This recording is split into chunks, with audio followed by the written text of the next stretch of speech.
এবারে চতুর্থ পর্বে লালদিঘির পুনরুজ্জীবিত দুর্গোৎসব। প্রায় আড়াই দশক পরে বহরমপুর পৌরসভার চেয়ারম্যান নারুগোপাল মুখার্জির উদ্যোগে ফিনিক্সের মতোই জেগে উঠল এই পুজো। পঞ্চমীর সন্ধ্যায় বাংলা সিনেমার দুষ্টু মিষ্টি নায়িকা শুভশ্রী গাঙ্গুলি এই পুজোর উদ্বোধন করার পর থেকে লম্বা লাইন।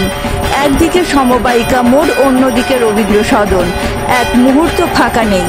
এত সুন্দর আলোর মায়াবী খেলা, জলের ওপরে লোটাস টেম্পল, সব মিলিয়ে জমজমাট কোটি বাজেটের পুজো।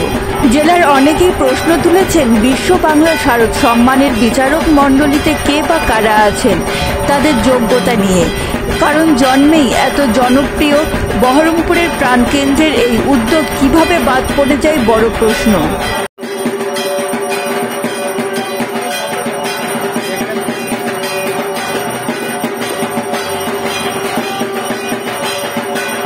ভালো লাগছে, কারণ বহরমপুরে কলকাতার মতো হয়তো নয়, কিন্তু অনেক বড় বড় পুজো হয়। আমি আগেও এসেছি এবং প্রত্যেক বছর বহরমপুরে আসি, আর কালী পুজো না হয় দুর্গা পুজো। এবছর ডাক্তার আমন্ত্রণে এসেছি, আমি 8টা বা 9টা। সবাইকে এটাই বলবো, দুর্গা পুজো খুব ভালো করে সাবধানে ভালো। এত সুন্দর মণ্ডপ, এই সুন্দর চিন্তা ভাবনা, সবকিছুর জন্য আমার তরফ থেকে রইল অনেক শুভেচ্ছা। মা যেন সকলকে খুব ভালো রাখে, সুস্থ রাখে, সবাই খুব ভালো থাকে।